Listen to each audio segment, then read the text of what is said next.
నమస్కారం ETV news కు స్వాగతం ముఖ్యాంశాలు అరుణ్ జైట్లీ నవసూత్ర పద్దుపై పారిశ్రామికవేత్తల ప్రశంసలు దేశాభివృద్ధికి బాటలు వేసే దిశలో సాగిందని కితాబు కొన్ని రంగాల్లో మిశ్రమ స్పందన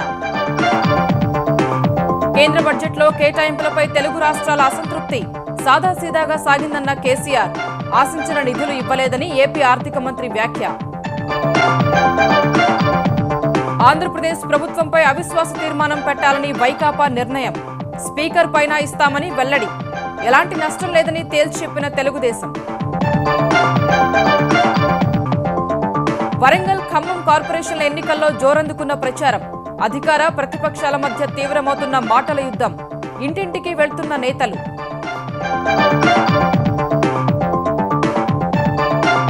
కేంద్ర బడ్జెట్ రోజే వాహనదారులకు మోదం ఖేదం లీటరుకు ₹3 తగ్గిన పెట్రోల్ ₹47 పెరిగిన డీజిల్ అర్ధరాత్రి నుంచి అమలు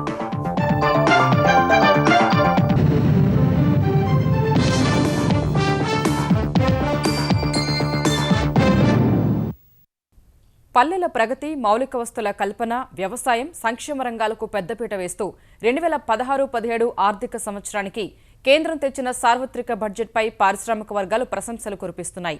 ఈ బడ్జెట్ ఆచరణీయంగా అభివృద్ధిని కాంక్షిస్తూ సాగిందని కొనియాడాయి. నవసూత్రాలతో జైట్లీ రూపొందించిన పద్దు దేశ ఆర్థికాభివృద్ధికి అనేక విధాలుగా లాభం చేకూర్చుందని విశ్లేషించాయి. కార్పొరేట్ పన్ను సహా కనీస ప్రత్యామ్నాయ పన్ను విషయంలో మాత్రం పరిశ్రమ వర్గాలు అసంతృప్తి వెలిబుచ్చాయి. స్థిరాస్తి పౌర విమానయానం వంటి ఇతర రంగాలకు సంబంధించిన నిర్ణయాలపై మిశ్రమ స్పందన వ్యక్తమైంది.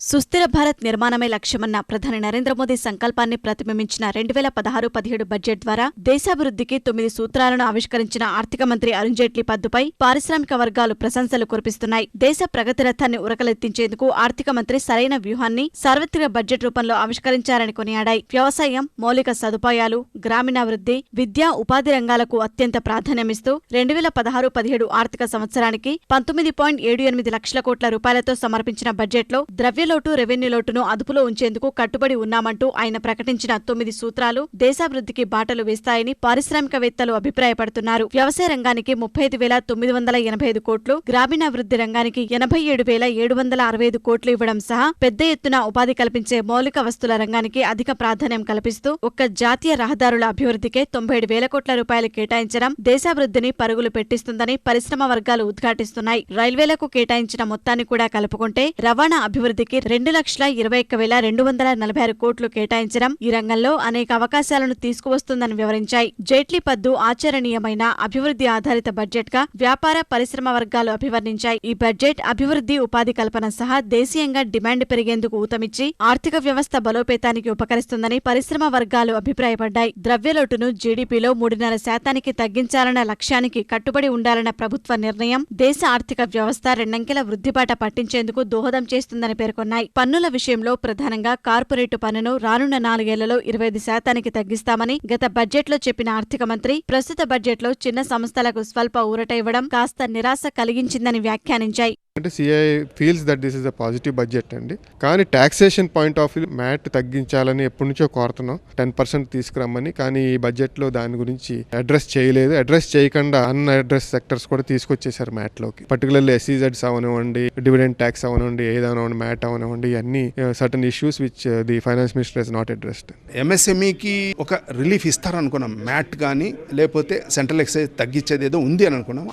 ఇది లేదు. అయినా నోటిఫికేషన్లో వచ్చేదానికి ఛాన్సెస్ ఉన్నాయి. ఎందుకంటే ఎగ్జంప్షన్స్ ఏమి ఇవ్వాలో నోటిఫికేషన్లు ఇచ్చేదానికి ఛాన్స్ చాలాసార్లు కూడా చాలా ప్రభుత్వాలు అట్లా చేశాయి, వస్తాయని అనుకుంటున్నాం మేము. 2022 నాటికి దేశంలోని ప్రతి ఒక్కరికి సొంతింటి కల నెరవేర్చాలన్న సంకల్పంతో ఆర్థిక మంత్రి ప్రకటించిన చర్యల్ని స్థిరాస్థిరంగా ప్రతినిధులు స్వాగతించారు. తొలిసారి ఇల్లు కొనుక్కునేవారు 35 లక్షలలోపు రుణాలు తీసుకుంటే 50,000 రూపాయల అదనపు రాయితీ కల్పించడం సహా చౌక ఇళ్ల అభివృద్ధికి ప్రోత్సాహకాలు అందించడం వంటి చర్యలు స్తబ్దుగా ఉన్న స్థిరాస్తి రంగంలో డిమాండ్ పెరుగుదలకు దోహదం చేస్తాయని అభిప్రాయపడ్డారు. శాస్త్ర సాంకేతిక సహా ఉత్పత్తి రంగాలకు సముచిత స్థాయిలో ప్రాధాన్యం దక్కలేదన్న అభిప్రాయం పారిశ్రామిక రంగ ప్రతినిధులు కొందరి నుంచి వ్యక్తమైంది. Cake before the manufacturing, before the industry to eat it, but the problem is who is going to eat it, either we or it's going to be the Chinese. ఎందుకంటే వాళ్ళు చూసుకుంటే కనుక గ్లోబల్ ఎకానమీలో there is a excess glut in the manufacturing capacity of the Chinese industries. అంటే మనకి year ఇప్పుడు $50 billion ఉంది. గత 2 సంవత్సరాల నుంచి బాగా పెరుగుతుంది అది డెఫిసిట్ అనేది చైనాకి మనకి. I think the government should have address in the budget లో చైనీస్ ప్రొడక్ట్ ఇన్వేషన్ అడ్రస్ చేసినట్టయితే కనుక కొంచెం రిలీఫ్ ఉండేది మ్యానుఫ్యాక్చరింగ్ కి. సార్వత్రిక బడ్జెట్ పై విమానయాన రంగం నుంచి మిశ్రమ స్పందన వ్యక్తమైంది. ప్రాంతీయ అనుసంధానతను మెరుగుపరిచేందుకు 160 విమానాశ్రయాలను అభివృద్ధి చేస్తామన్న మంత్రి ప్రతిపాదనపై హర్షం వ్యక్తం చేసిన ఈ రంగం ప్రతినిధులు ఎంతో కాలం నుంచి తాము చేస్తున్న డిమాండ్లకు చోటు దక్కలేదని అసంతృప్తి వ్యక్తం చేశారు. అటు బీమాకు సంబంధించి 4 ప్రభుత్వ రంగ సాధారణ బీమా సంస్థలతో పబ్లిక్ లిస్టింగ్ కు వెళ్లాలన్న కేంద్రం యోచన తమ బ్రాండ్ విలువ పెరుగుదలకు ఉపకరిస్తుందని ఆయా సంస్థలు అభిప్రాయపడ్డాయి. ఈ చర్య సఫలమైతే తాము అదే బాటలో పబ్లిక్ లిస్టింగ్ కు వెళ్లొచ్చని ప్రైవేటు బీమా సంస్థలు భావిస్తున్నాయి. నగలపై 1% ఎక్సైజ్ సుంకం విధించాలన్న ప్రతిపాదనపై ఆభరణాల తయారీ రంగం ప్రతినిధులు అసంతృప్తి వ్యక్తం చేశారు. 2 లక్షల రూపాయలు పైబడ్డ ఆభరణాల కొనుగోళ్లకు పాన్ తప్పనిసరన్న నిర్ణయంపై పునరాలోచించాలన్న విజ్ఞప్తిని పట్టించుకోకపోవడం నిరాశకు గురిచేసిందని తెలిపారు. పల్లెల ప్రగతికి పెద్దపీట వేసిన సార్వత్రిక బడ్జెట్లో పట్టణాభివృద్ధికి అధిక ప్రాధాన్యమిచ్చారని నిపుణులు అభిప్రాయపడుతున్నారు. పట్టణాభివృద్ధికి 2015-16తో పోల్చితే 39% అధికంగా కొత్త బడ్జెట్లో 21,100 కోట్ల రూపాయలు కేటాయించడం ఇందుకు నిదర్శనమన్నారు. పట్టణ ప్రాంతాల్లో స్వచ్ఛ భారత్ కోసం 2,300 కోట్లు, ఆకర్షణీయ నగరాల అభివృద్ధి కోసం 3,205 కోట్లు కేటాయించడం పట్టణ భారతం రూపురేఖల్ని మార్చేందుకు ఉపకరిస్తుందని నిపుణులు చెప్పారు. అమృత్ పట్టణాల అభివృద్ధికి 4,090 కోట్లు, హృదయ నగరాల కోసం 200 కోట్లు, వేర్వేరు నగరాల్లో మెట్రో ప్రాజెక్టుల కోసం 10,000 కోట్ల రూపాయలు కేటాయించడాన్ని స్వాగతించారు. ఈపీఎఫ్ మొత్తాన్ని వెనక్కి తీసుకునే సమయంలో 60% సొమ్ముపై పన్ను వసూలు చేయాలంటూ సార్వత్రిక బడ్జెట్లో ఆర్థిక మంత్రి అరుణ్ జైట్లీ చేసిన ప్రతిపాదనపై 6 కోట్ల మంది ఉద్యోగ భవిష్య నిధి చందాదారులు అసంతృప్తి వ్యక్తం చేస్తున్నారు. ఈ విషయాన్ని జైట్లీ పరోక్షంగానే వెల్లడించినప్పటికీ ఏప్రిల్ 1 తర్వాత నుంచి దాచుకునే మొత్తాల్ని వెనక్కి తీసుకున్నప్పుడు 40% మొత్తానికి ఎలాంటి పన్ను లేకపోయినా మిగిలిన 60% సొమ్ముకు పన్ను చెల్లించాలన్న నిబంధన సామాన్యుడికి పెనుభారమేనని విశ్లేషకులు అభిప్రాయపడుతున్నారు. వేర్వేరు పింఛను పథకాల మధ్య పన్నుల పరమైన వ్యత్యాసాలు ఉండరాదనే ఈ నిర్ణయం తీసుకున్నట్లు జైట్లీ చెబుతున్నప్పటికీ తమకు భారమేనని భవిష్య నిధి చందాదారులు అంటున్నారు. ఉద్యోగుల భవిష్య నిధి నిర్వహిస్తున్న సామాజిక భద్రతా పథకాలకు సుదీర్ఘకాలంగా పన్ను మినహాయింపులు ఇస్తుండగా ప్రస్తుత ప్రతిపాదనతో ఈపీఎఫ్ చందాదారులపై అదనపు భారం పడుతుందని వారు అంటున్నారు. కేంద్ర బడ్జెట్ సాదాసీదాగా ఉందని ముఖ్యమంత్రి కేసీఆర్ వ్యాఖ్యానించినట్లు తెలిసింది. వ్యవసాయానికి, గ్రామీణాభివృద్ధికి పెద్దపీట వేసిన నిర్దిష్ట పథకాలు, రాష్ట్రాలకు కేటాయింపులపై స్పష్టత లేదని పేర్కొన్నారు. కాళేశ్వరం తదితర ప్రాజెక్టుల ప్రస్తావన లేకపోవడంపై ఆయన అసంతృప్తి వ్యక్తం చేసినట్లు సమాచారం. కేంద్ర రాష్ట్ర బడ్జెట్ తీరుతెన్నులపై ఉన్నత స్థాయిలో సమీక్షించిన కేసీఆర్ కేంద్ర బడ్జెట్లో ప్రాధాన్యాలు, రాష్ట్రానికి కేటాయింపులు, గ్రాంట్లు, పన్నుల్లో వాటా, రాష్ట్ర బడ్జెట్పై ప్రభావంపై విస్తృత చర్చలు జరిపారు. కేంద్ర బడ్జెట్ ఆధారంగా రాష్ట్ర బడ్జెట్కు తుది అంచనాలను ఖరారు చేసినట్లు సమాచారం. 1,25,000 కోట్ల రూపాయల నుంచి 1,30,000 కోట్ల రూపాయల వరకు బడ్జెట్ ఉండాలని కేసీఆర్ సూచించినట్లు సమాచారం. తెలంగాణలో ప్రభుత్వ ప్రాధాన్యతలు, ఏ రంగానికి ఎన్ని నిధులు ఇవ్వాలనే అంశంపై కేసీఆర్ అధికార వర్గాలకు మార్గనిర్దేశం చేశారు. కేంద్ర బడ్జెట్లో ఆంధ్రప్రదేశ్కి ఇచ్చిన కేటాయింపుల పట్ల ఆంధ్రప్రదేశ్ ప్రభుత్వం అసంతృప్తి వ్యక్తం చేసింది. రాష్ట్రం 12,000 కోట్లు రెవెన్యూ లోటులో ఉన్నా ఆ లోటు పూడ్చేందుకు కేంద్రం ఏ సాయం చేయలేదని ఆంధ్రప్రదేశ్ ఆర్థిక మంత్రి యనమల రామకృష్ణుడు అన్నారు. ఫలితంగా రాష్ట్ర బడ్జెట్పై తీవ్ర ఒత్తిడి పడనుందని తెలిపారు. పోలవరానికి 4,000 కోట్ల రూపాయలు కేటాయించాలని కోరినా కేవలం 100 కోట్లే ఇచ్చారని అన్నారు. ప్రపంచ స్థాయిలో నిర్మించాలని, కేంద్రం తగిన సాయం చేయాలని కోరినప్పటికీ రాజధాని అమరావతి నిర్మాణానికి ₹1 కూడా కేటాయించలేదని యనమల అన్నారు. రాష్ట్ర పునర్విభజన చట్టం ప్రకారం కేంద్రం నుంచి రావాల్సిన నిధుల విషయంలోనూ మొండిచేయ మిగిలిందని చెప్పారు. రాష్ట్ర ఆర్థిక పరిస్థితి ఎలా ఉన్నా ప్రజలపై భారం వేయబోమన్నారు. ఎట్లా ఉన్నా లేకపోయినప్పుడు కూడా రాష్ట్ర బడ్జెట్ మీద మాత్రం హెవీ స్ట్రెయిన్ పడుతుంది. చాలా ఇన్స్టిట్యూషన్స్కి డబ్బులు పెట్టారు, కానీ పెట్టినటువంటి 20 కోట్లు, 30 కోట్లు, 40 కోట్లు, ₹1 కోటి పెట్టారు. అవన్నీ కూడా 100 కోట్ల మీద జరగవలసినటువంటి, అవి కూడా ఎప్పుడు పూర్తి చేస్తారు ఏంటి అనేటువంటి చాలా స్పెసిఫికేషన్స్ కూడా లేవు. చేత పోలవరం ప్రాజెక్ట్ కూడా హెవీ అమౌంట్ ఇన్వాల్వ్మెంట్ ఉంది. 100 కోట్ల చప్పునైతే అది అంత ఈజీగా కూడా పూర్తయ్యేది కాదు. బైఫర్కేషన్ అయిన తర్వాత చట్టరీత్యా రావాలంటున్నాం. కేంద్రం ప్రవేశపెట్టిన వార్షిక బడ్జెట్ తెలుగు రాష్ట్రాలకు ప్రయోజనకరంగా లేదని తెలుగుదేశం పొలిట్ బ్యూరో అభిప్రాయపడింది. ఈ అంశాన్ని కేంద్రానికి ఎలా చెప్పాలనే అంశంపై విజయవాడలో సమావేశమైన పార్టీ పొలిట్ బ్యూరోలో తెలుగుదేశం అధ్యక్షుడు చంద్రబాబు నేతలతో మంతనాలు సాగించారు. విభజన హామీలు సహా ప్రజలకు ఇచ్చిన వాగ్దానాలు కూడా నెరవేర్చకుంటే ఎలాగని చంద్రబాబు వ్యాఖ్యానించినట్టు తెలిసింది. ఇదే సమయంలో వైకాపా పెట్టే అవిశ్వాస తీర్మానంతో ఎలాంటి నష్టం లేదన్న చంద్రబాబు ప్రతిపక్షం ఎత్తులను గట్టిగా తిప్పికొట్టాలని మంత్రులకు సూచించారు. ఇదే సమయంలో పార్టీ సంస్థాగత వ్యవహారాలు, సంక్షేమ కార్యక్రమాల అమలు, ఎన్నికల ప్రణాళికలో ఇచ్చిన వాగ్దానాల అమలు, ఆంధ్రప్రదేశ్ను కరువు రహిత రాష్ట్రంగా మార్చడంపై తీసుకోవాల్సిన చర్యలు, కాపు కార్పొరేషన్, బీసీ కార్పొరేషన్, ఉచిత ఇసుక విధానం సహా తెలంగాణలో పార్టీ పునర్నిర్మాణం, కార్యకర్తల సంక్షేమంపై చర్చించింది. మార్చి 29న పార్టీ వార్షికోత్సవాన్ని ఘనంగా జరపాలని ఈ భేటీలో నిర్ణయించారు. పునర్విభజన చట్టము అమల్లో స్పెషల్ స్టేటస్ అనేటటువంటి దీని గురించి కంటిన్యూస్ పర్షియన్స్ ఉండాలనేటటువంటిది ఒక నిర్ణయం. అలాగే స్పెషల్ ప్యాకేజ్ అన్నారు, దాంట్లో కూడా రావాల్సినటువంటి అమౌంట్స్కి మరి కృషి చేయాలనేటటువంటిది ఢిల్లీ వెళ్ళినప్పుడల్లా ప్రెజర్ ఇస్తూ ఈ రాష్ట్రానికి తీసుకురావడానికి ప్రయత్నం చేయాలనేటటువంటిది కూడా చర్చ జరిగింది. తెలంగాణలో ఉండేటువంటి కార్యకర్తలకు, నాయకులకు శిక్షణ తరగతులను ఏర్పాటు చేయాలని చెప్పని సమ్మక్క సారలక జాతర, కేంద్ర ప్రభుత్వం ఏమో జాతీయ పండుగగా, తెలంగాణ రాష్ట్ర ప్రభుత్వం ఏమో హాలిడేస్ ఇవ్వాలని చెప్పని కేంద్ర ప్రభుత్వం ఇచ్చినటువంటి జియో వల్ల ఆ బీడీ పరిశ్రమ పూర్తిగా కుంటుపడే పరిస్థితి ఉంది. బీడీ పరిశ్రమ కాపాడే విధంగా కేంద్ర ప్రభుత్వంతో చొరవ తీసుకొని మా అధ్యక్షుల వారు లేఖ రాసి ఆ సమస్య పరిష్కరింపేయాలని చెప్పనేటువంటి ఒక నిర్ణయం. మార్చి 5 నుంచి జరిగే ఆంధ్రప్రదేశ్ శాసనసభ బడ్జెట్ సమావేశాల్లో ఆంధ్రప్రదేశ్ ప్రభుత్వం స్పీకర్పై విడివిడిగా అవిశ్వాస తీర్మానం పెట్టాలని ప్రధాన ప్రతిపక్షం వైకాపా నిర్ణయించింది. ఎన్నికల ప్రణాళికలో ఇచ్చిన హామీలు నెరవేర్చలేదని, ప్రజా వ్యతిరేక విధానాలు అవలంబిస్తున్నారన్న ఆరోపణలతో అవిశ్వాస తీర్మానం ప్రవేశపెట్టబోతున్నట్లు హైదరాబాద్లోని పార్టీ కార్యాలయంలో శాసనసభాపక్ష సమావేశం అనంతరం వైకాపా ప్రకటించింది. 2 అవిశ్వాస తీర్మానాలు ప్రవేశపెట్టే సమయంలో సాంకేతికంగా సమస్య తలెత్తితే ముందు ప్రభుత్వంపై అవిశ్వాస తీర్మానం పెడతామని పార్టీ నేతలు తెలిపారు. ఈ భేటీలో శాసనసభ సమావేశాల్లో అనుసరించాల్సిన వైఖరిపై ఎమ్మెల్యేలకు మార్గనిర్దేశనం చేసిన వైకాపా అధ్యక్షుడు జగన్ ప్రజా సమస్యలపై సభలో ప్రభుత్వాన్ని నిలదీయాలని సూచించారు. కీలక సమావేశానికి 13 మంది ఎమ్మెల్యేలు గైర్హాజరవరుగా వ్యక్తిగత కారణాల వల్లే ఆ శాసనసభ్యులు రాలేకపోయారని పార్టీ నేతలు వివరణ ఇచ్చారు. అసెంబ్లీలో గవర్నర్ ప్రసంగాన్ని అడ్డుకునే వారిపై ఏడాది పాటు సస్పెన్షన్ వేటు వేయాలని తెలంగాణ శాసనసభ నిబంధనల కమిటీ నిర్ణయించింది. శాసనసభలో సభాపతి మధుసూదనాచారి నేతృత్వంలో సమావేశమైన రూల్స్ కమిటీ సభలోకి ప్లకార్డులను కూడా అనుమతించొద్దని నిర్ణయించింది. ఈసారి డిజిటల్ బడ్జెట్ ప్రవేశపెట్టేందుకు సభ్యులు అంగీకరించారు. ఉపసభాపతి పద్మా దేవేందర్ రెడ్డి చైర్మన్గా మరో వారం రోజుల్లో ఎమ్మెల్యేల ప్రోటోకాల్ కమిటీని నియమించనున్నారు. ప్రశ్నోత్తరాలు, ప్రతిపక్షాల ఆందోళనకు అనుమతి ఇవ్వరాదని కూడా కమిటీ నిర్ణయించింది. సమావేశాలకు ఆయా పార్టీల ప్రతినిధులు హాజరవగా తెలుగుదేశం నుంచి ఇటీవల తెరాసలో చేరిన వివేకానంద్ హాజరయ్యారు. ప్రచారానికి 4 రోజులే మిగిలి ఉన్న తరుణంలో వరంగల్ నగరపాలక సంస్థ ఎన్నికల ప్రచారం వేడెక్కింది. అధికార, ప్రతిపక్షాలు ఒకరిపై ఒకరు విమర్శలు గుప్పించుకుంటున్నాయి. మడికొండ ఖాజీపేటలో రోడ్ షో నిర్వహించిన తెలంగాణ ఉప ముఖ్యమంత్రి కడియం శ్రీహరి ప్రతిపక్షాలపై నిప్పులు చెరిగారు. వరంగల్ అభివృద్ధికి రాష్ట్ర ప్రభుత్వం వచ్చే 3 ఏళ్లలో బడ్జెట్లో 1000 కోట్ల రూపాయలు కేటాయించనుందన్న శ్రీహరి గత 10 ఏళ్లు అధికారంలో ఉన్న కాంగ్రెస్ చేసిందేమీ లేదని అన్నారు. ప్రతిపక్షాలు కూడా ధీటుగానే స్పందిస్తున్నాయి. అధికారాన్ని అడ్డం పెట్టుకుని వరంగల్ గ్రేటర్ ఎన్నికల్లో తెరాస అప్రజాస్వామికంగా వ్యవహరిస్తోందని తెలంగాణ పీసీసీ కార్యనిర్వాహక అధ్యక్షుడు భట్టి విక్రమార్క ఆరోపించారు.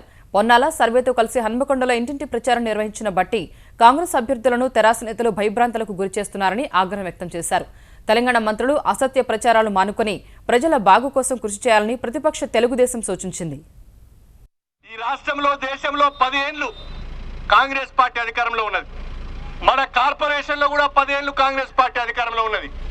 ఏం చేశారని నేను అడుగుతున్నా. ఏం ముఖం పెట్టుకొని ఇవాళ మళ్ళీ కార్పొరేషన్ ఎన్నికల్లో మాకు ఓట్లేయండి, కాంగ్రెస్ పార్టీకి ఓట్లేయండి అని అడుగుతున్నారో మీరు నిలదీయవలసిన అవసరం ఉన్నది. భారతీయ జనతా పార్టీకి ప్రజలు ఓటేసే పరిస్థితి లేదు. టీఆర్ఎస్ పార్టీ ప్రజాస్వామ్యాన్ని అపహాస్యం చేసేటట్టుగా, అసలు ప్రభుత్వంలో ప్రతిపక్షమే ఉండకూడదనేటువంటి ఆలోచనతో, అక్రమంగా సంపాదించినటువంటి సొమ్ముతో, అధికార దుర్వినియోగంతో, మదాంధకారంతో మిగతా ప్రతిపక్ష పార్టీలకు సంబంధించినటువంటి వాళ్ళందరినీ కొనేసో లేకపోతే మేము ఏదో రకంగా గెలుస్తామని ప్రగల్భాలు పలుకుతూ ఉన్నారు. అది తప్పు. వరంగల్ ప్రజానికి మీ డబ్బులు అమ్ముడుపోవడానికి ఎవరు సిద్ధంగా లేరు. మీరు అనుకున్నట్టుగా మీకు ఓట్లు ఎవరు. ఖమ్మంలోనూ నగరపాలక సంస్థ ఎన్నికల ప్రచారం జోరుగా సాగుతోంది. అధికార పక్షం తరఫున ప్రచార బాధ్యతలు నిర్వహిస్తున్న జిల్లా మంత్రి తుమ్మల నాగేశ్వరరావు ప్రతిపక్షాలు డబ్బు పంచి ఓట్లు సంపాదించాలని చూస్తున్నాయని విమర్శించారు. 20 నెలల కాలంలో ప్రభుత్వం చేపట్టిన కార్యక్రమాలను ప్రజలకు వివరిస్తూ తుమ్మల ప్రచారం నిర్వహిస్తున్నారు. కాంగ్రెస్ కూడా తెలంగాణ ప్రాంత నేతలను రంగంలోకి దించి పోటాపోటీగా ప్రచారం నిర్వహిస్తోంది. ఖమ్మం రోడ్ షోలో పాల్గొన్న మాజీ మంత్రి డీకే అరుణ అధికార పార్టీకి బుద్ధి చెప్పి కాంగ్రెస్కు పట్టం కట్టాలని ఓటర్లను కోరారు. తెలుగుదేశం తరఫున శాసనసభ్యుడు సండ్ర వెంకట వీరయ్య ప్రచార బాధ్యతలు భుజానికెత్తుకోగా వైకాపా తరఫున పొంగులేటి శ్రీనివాస్ ప్రచార కార్యక్రమాలు చూస్తున్నారు. మనకి డబ్బుంది కదా, తుమ్మల క్యాబ్ కంపెనీ మనం కొందామని చూస్తున్నారు. కొంటే అప్పుడు పోయే సరుకు ఖమ్మం ప్రజలు కాదు అని చెప్పి వాళ్ళు తెలుసుకోవాలి. డబ్బులు గర్వంతో మతంతో ఊపిస్తే కుదరదు. ప్రజల అభిప్రాయాన్ని ప్రజల ఆలోచనని గౌరవించాలి, మన్నించాలి. ఆ అవసరాలు గుర్తెరిగే పరిపాలన కావాలి. 18 నెలల్లో టీఆర్ఎస్ పార్టీ తెలిసి ఏ తప్పు చేయలేదు. 30 సంవత్సరాలు నేను కరెంట్ నిరంతరం ఇచ్చే దమ్మున్నటువంటి ప్రభుత్వం టీఆర్ఎస్ ప్రభుత్వం. బలవంతాన మీరు ఓట్లు వేస్తారా, వేయకుంటే ఈ రాష్ట్రంలోనే ఉంటారా అన్నట్టుగా ఈరోజు ఈ యొక్క అధికార పార్టీ చేస్తున్నటువంటి నియంతృత్వ పోకడ మనం ఈనాటి ఎన్నికల్లో చూస్తున్నాం. ప్రజలు నిజంగా మీ పరిపాలన పైన చాలా చక్కటి చాలా పాజిటివ్గా ఉన్నారు అనేటప్పుడు మీరు ఇంతమంది ఇక్కడ గద్దల్లాగా వాలిపోవాల్సినటువంటి అవసరం ఏమున్నది అని అడుగుతా ఉన్నా. కర్నూలు, కాకినాడ మున్సిపల్ కార్పొరేషన్లకు ఎన్నికలు ఎప్పుడు నిర్వహించే అంశంపై ఆంధ్రప్రదేశ్ ప్రభుత్వం ఇవాళ తన నిర్ణయాన్ని హైకోర్టు నివేదించనుంది.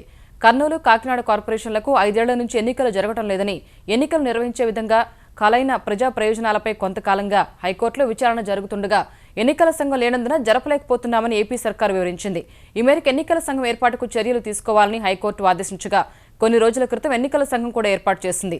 తర్వాత కూడా వాయిదాలు కోరుతుండడంపై అసంతృప్తి వ్యక్తం చేసిన కోర్టు ఎన్నికలు ఎప్పుడు నిర్వహిస్తారో చెప్పాలని స్పష్టం చేసింది. తెలుగు రాష్ట్రాల సంక్షిప్త వార్తలు కొన్ని ఇప్పుడు చూద్దాం. బల్దియా సహా తెలంగాణలోని పురపాలక సంఘాల్లో అక్రమ నిర్మాణాలు, అక్రమ లేఅవుట్ల క్రమబద్దీకరణ కోసం దరఖాస్తు చేసుకునే గడువు ఇవాళ ముగియనుంది. మరోవైపు అక్రమ లేఅవుట్ల క్రమబద్దీకరణ ప్రారంభించిన అధికారులు అక్రమ భవన నిర్మాణాల విషయంలో హైకోర్టు తుది తీర్పు తర్వాతే మొదలుపెట్టే అవకాశం ఉంది. ఎల్ఆర్ఎస్, బీఆర్ఎస్ కోసం ఇప్పటి వరకు జీహెచ్ఎంసీ పరిధిలో లేఅవుట్ల క్రమబద్దీకరణ కోసం 68,722, భవన నిర్మాణాల క్రమబద్దీకరణ కోసం 1,31,095 దరఖాస్తులొచ్చాయి. హైదరాబాద్ వచ్చే పర్యాటకుల కోసం విహంగ వీక్షణం చేసే సౌకర్యాన్ని తెలంగాణ పర్యాటక శాఖ ఇవాళ ప్రారంభించనుంది. హెలి టూరిజం పేరుతో మొదలు పెడుతున్న ఈ సేవలను తెలంగాణ ఐటీ శాఖ మంత్రి కేటీఆర్ ఈ ఉదయం 10కి నెక్లెస్ రోడ్ లో ప్రారంభిస్తారు. ఇందుకోసం ఇండివెల్ సంస్థ హెలికాప్టర్ సర్వీసును అందిస్తుండగా 3,499 రూపాయలు చెల్లిస్తే ఒక్కో మనిషి 15 నిమిషాల్లో హైదరాబాద్ లోని చారిత్రక పర్యాటక ప్రదేశాలను వీక్షించే అవకాశం కలుగుతుంది. ఫిబ్రవరి నెలలోనే ఎండలు మండుతుండగా వచ్చే 3 నెలల్లో పరిస్థితిపై ఓ అంచనాకు వచ్చిన తెలంగాణ సర్కార్ వేసవిలో తీసుకోవాల్సిన జాగ్రత్తలపై దృష్టి సారించింది. ఈ మేరకు విపత్తు నిర్వహణ సహా రెవెన్యూ, వైద్య, ఆరోగ్య, ఐటీ, రవాణా, సమాచార పౌర సంబంధాలు, పశుసంవర్ధక శాఖలు, 108 సేవల సంస్థలను కేసీఆర్ సర్కార్ అప్రమత్తం చేసింది. ఎండలో బయటకు వెళ్లాల్సిన వారి కోసం ఎస్ఎంఎస్ల ద్వారా అప్రమత్తం చేయాలని నిర్ణయించింది. ఫేస్బుక్, వాట్సాప్, ఇతర సామాజిక మాధ్యమాల్లో ఎండల నుంచి తప్పించుకోవడంపై ప్రచారం చేయాలని నిర్ణయించింది. తెలంగాణలో ఉపాధ్యాయ అర్హత పరీక్ష టెట్ వాయిదా పడింది. కేంద్ర మానవ వనరుల అభివృద్ధి మంత్రిత్వ శాఖ సూచన మేరకు తెలంగాణ సర్కార్ టెట్ ను వాయిదా వేసింది. దేశవ్యాప్తంగా వేర్వేరు రాష్ట్రాల్లో టెట్ నిర్వహణ కోసం 2011లో నియమ నిబంధనలను రూపొందించగా ఇప్పుడు టెట్ పాఠ్యాంశాలు, ఇతర నిబంధనల్లో మార్పులు చేయాలని నిర్ణయించిన కేంద్రం పరీక్షను వాయిదా వేసింది. టెట్ సంస్కరణలపై 5 సభ్యులతో కమిటీ వేసిన కేంద్రం వారు ఇచ్చే నివేదిక ఆధారంగానే కొత్త నిబంధనలను ప్రకటించనుంది. గిరిజన విద్యా సంస్థల విద్యార్థులకు 9వ తరగతి నుంచే సివిల్స్ పరీక్ష కోసం శిక్షణ ఇవ్వాలని తెలంగాణ సర్కార్ నిర్ణయించింది. ఈ మేరకు మంత్రి చందూలాల్ అధ్యక్షతన జరిగిన గిరిజన గురుకులాల విద్యాలయాల సంస్థ మొదటి పాలకవర్గ భేటీలో నిర్ణయానికొచ్చారు. ఇందుకోసం ప్రతి ఏడాది 160 మంది విద్యార్థులకు శిక్షణ అందించనున్నారు. వైకాపా ఎమ్మెల్యే రోజాపై విధించిన ఏడాది సస్పెన్షన్ ఉత్తర్వులను తాత్కాలికంగా నిలిపివేయాలన్న పిటిషన్ను హైకోర్టు మరోసారి తోసిపుచ్చింది. ఆంధ్రప్రదేశ్ అసెంబ్లీ శీతాకాల సమావేశాల్లో వివాదాస్పద వ్యాఖ్యలు చేసినందుకు శాసనసభ ఆమెపై ఏడాది నిషేధం విధించగా ఈ నిర్ణయాన్ని సవాల్ చేస్తూ రోజా హైకోర్టును ఆశ్రయించింది. ఈ పిటిషన్పై కౌంటర్ వేయాలని అసెంబ్లీ కార్యదర్శి, ప్రభుత్వ శాసన వ్యవహారాల శాఖ ముఖ్య కార్యదర్శిని గత వాయిదాలో హైకోర్టు ఆదేశించింది. తదుపరి విచారణ మార్చి 9కి వాయిదా వేసింది. ఆంధ్రప్రదేశ్లోని విశ్వవిద్యాలయాలను నైపుణ్య శిక్షణా కేంద్రాలుగా రూపొందించాలని ముఖ్యమంత్రి చంద్రబాబు ఆయా విశ్వవిద్యాలయాల ఉపకులపతులను కోరారు. ఈ మేరకు విజయవాడలోని తన కార్యాలయంలో ఉపకులపతులతో సమావేశమైన చంద్రబాబు భవిష్యత్తుకు దిశానిర్దేశం చేసే విధంగా అత్యుత్తమ కెరీర్ ఎంచుకునే దిశలో విద్యార్థులకు స్ఫూర్తినివ్వాలని సూచించారు. యూనివర్సిటీలు పవిత్రమైన ప్రాంగణాలని, గతంలో ఎక్కడైనా ఒకచోట చెడ్డ పేరు వచ్చి ఉంటే దిద్దుబాటుకు చర్యలు తీసుకోవాలని కోరిన చంద్రబాబు విశ్వవిద్యాలయాలు నూతన ఆవిష్కరణలకు, వినూత్న ఆలోచనలకు కేంద్రాలుగా విలసిల్లాలని ఆకాంక్షించారు. నదుల అనుసంధానం, జల సంరక్షణ సహా రాష్ట్ర ప్రజలకు ఉపయోగపడే అంశాలపై చర్చా వేదికలు, కార్యశాలలు నిర్వహించి ప్రభుత్వానికి తగిన సూచనలు, సలహాలివ్వాలని ముఖ్యమంత్రి ఉపకులపతులకు విజ్ఞప్తి చేశారు. కేంద్ర బడ్జెట్ పార్లమెంటు ముందుకు వచ్చిన రోజే వాహన వినియోగదారులకు మోదం, ఖేదం దక్కాయి. పెట్రోల్ ధర ₹3.02 మేర తగ్గించిన చమురు సంస్థలు డీజిల్ ధర ₹47 పెంచేశాయి. అంతర్జాతీయ మార్కెట్లో ముడి చమురు ధరలకు అనుగుణంగా ధరలను సమీక్షించిన చమురు సంస్థలు మార్పులు చేసిన కొత్త ధరలు అర్ధరాత్రి నుంచి అమల్లోకి వచ్చాయి. ఢిల్లీలో లీటర్ పెట్రోల్ ధర 56 రూపాయల 61 పైసలకు తగ్గితే డీజిల్ 46 రూపాయల 43 పైసలకు పెరిగింది. వరుసగా 7వ పెట్రోల్ ధర తగ్గగా 2015 నవంబర్ నుంచి 5 సార్లు ఎక్సైజ్ సుంకాన్ని పెంచిన కేంద్రం ఖజానాకు దాదాపు 17,000 కోట్ల రూపాయలు జమ చేసుకుంది. హైదరాబాద్లో ఇవాల్టి నుంచి ద్విచక్ర వాహనదారులు హెల్మెట్ ధరించడం తప్పనిసరి చేస్తూ తెలంగాణ రవాణా శాఖ నిర్ణయించింది. శిరస్త్రాణం లేకుండా తొలిసారి పట్టుబడితే 100 రూపాయలు, ఆపై పట్టుబడితే 200 రూపాయలు జరిమానా వసూలు చేయనున్నట్లు తెలంగాణ రవాణా శాఖ సంయుక్త కమిషనర్ రఘునాథ్ తెలిపారు. హెల్మెట్ ధరిస్తే శారీరకంగా సమస్యలు వస్తాయన్న పుకార్లు విశ్వసించవద్దని ఆయన కోరారు. లైసెన్స్ లేకుండా వాహనం నడిపినా, సరైన ధృవపత్రాలు లేకుండా పట్టుబడినా భారీగా జరిమానా తప్పదని హెచ్చరించారు. అతివేగం, సెల్ ఫోన్ మాట్లాడుతూ వాహనం నడుపుతుంటే 2,000 రూపాయల వరకు జరిమానా ఉంటుందని రఘునాథ్ తెలిపారు. నిబంధనలు ఉల్లంఘించడం ద్వారా ప్రమాదాలకు కారణమైతే తీవ్రతను బట్టి కఠిన చర్యలు తీసుకుంటామని ఆయన చెప్పారు. ఇది డిపార్ట్మెంట్ బెనిఫిట్ కోసం చెప్తున్న విషయం కాదు. అది మీకోసం, మీ కుటుంబ సభ్యుల కోసం, మరి రోడ్ యాక్సిడెంట్స్ తగ్గించేదానికోసం అని చెప్తున్నాం కనుక దయచేసి మీరు హెల్మెట్ ధరించుకొని మాత్రమే బయటికి రండి. హెల్మెట్ పెట్టుకుంటే జుట్టు రాలిపోతుంది, చెవులకు ఇబ్బంది వస్తుంది, అలాగే శిరోభారం అవుతుంది, నెక్ సర్వైకల్ స్పాండిలైటిస్ వస్తుందని ఇలాంటి రకరకాల అపోహలు ఉన్నాయి. ఇవన్నీ కూడా అబద్ధాలే. లాస్ ఏంజల్స్లో జరిగిన 88వ ఆస్కార్ ప్రధానోత్సవాల్లో అందరి అంచనాలను తారుమారు చేస్తూ స్పాట్లైట్ సినిమా మేటి చిత్రంగా నిలిచింది. మైకేల్ షుగర్, స్టీవ్ గోలిన్ ప్రధాన పాత్రలు పోషించిన ఈ చిత్రం 7 చిత్రాన్ని అధిగమించి మేటి చిత్రంగా అవతరించింది. టైటానిక్ ఫేమ్ లియోనార్డో డికాప్రియో నటించిన ది రెవెనెంట్ చిత్ర దర్శకుడు అలెగ్జాండ్రో ఇనర్టో ఉత్తమ దర్శకుడి పురస్కారం దక్కించుకున్నారు. ఇదే సినిమాలో నటనకు లియోనార్డో ఉత్తమ నటుడిగా ఆస్కార్ అందుకున్నాడు. ఈ ఏటి మేటి ఉత్తమ నటిగా బ్రీ లార్సన్ ఆస్కార్ అవార్డు అందుకుంది. రూమ్ సినిమాలో ఉత్తమ నటనకు లార్సన్కు అవార్డు వరించింది. ఇక ఉత్తమ విదేశీ చిత్రంగా హంగేరీకి చెందిన సన్ ఆఫ్ సోల్ నిలిచింది. ది డానిష్ గర్ల్లో నటించిన అలిసియా వికందర్ ఉత్తమ సహాయ నటి అవార్డు గెలుచుకోగా బ్రిడ్జ్ ఆఫ్ స్పైస్లో నటనకు మార్క్ రిలయన్స్కు ఉత్తమ సహాయ నటుడు అవార్డు దక్కింది. ఈటీవీ న్యూస్ సమాప్తం. నమస్కారం.